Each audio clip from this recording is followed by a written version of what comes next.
هيشككوك في جيشك ويضخموا مشاكلك الداخلية ويورطوك في صراعات جانبية انت مالكش فيها. هو فعلا في سلام حقيقي بين مصر واسرائيل؟ تعالوا نشوف الفيديو ده مع بعض ونرجع لكم تاني. بس الحرب الجاية مش هيكسب. هو في حرب بعد سلام؟ هو في سلام مدى الحياة.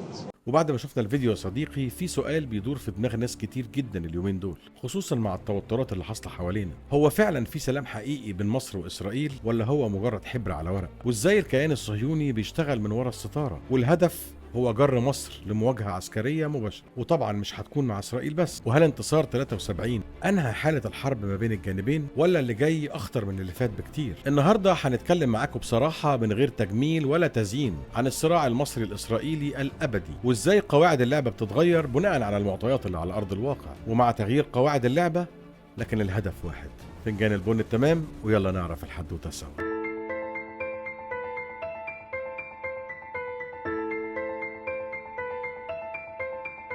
من ساعة ما اتزرعت إسرائيل في المنطقة من سنة 48 وهي الخطة عندها واحدة وما بتتغيرش: تفكيك الشعوب العربية من الداخل، تدمير الجيوش العربية، والسيطرة على منابع المياه في المنطقة، والنفاذ لعمق القرار السياسي في الدول المحيطة بيها. طب ومصر؟ مصر دايما هي حجر العثرة قدامهم، أقوى جيش وأكبر دولة وأكبر تأثير في المنطقة بالرغم من تاريخها الاستعماري الطويل. بس اللي راعبهم يا صديقي وعامل لهم هلع هو عبور مصر كل اللي حاولوا يستعمروها أو يحتلوها. سنة 48 شاركت مصر في أول مواجهة ضد الكيان، وفي 56 لما جمال عبد الناصر أمم قناة السويس اتحدت إسرائيل مع بريطانيا وفرنسا في العدوان الثلاثي. وده يوريك يا صديقي إن الموضوع مش موضوع حدود أو مش نزاع حدودي، هو نزاع وجودي في المقام الأول. وطبعا مفيش حد فينا قادر ينسى سنة 67 والنكسة والحملات الدعائية اللي عملتها إسرائيل، واللي عمالة تدرسها وتقلبها في الإعلام لحد اليومين دول عشان توصل رسالة واحدة بس: إنها أقوى دولة في المنطقة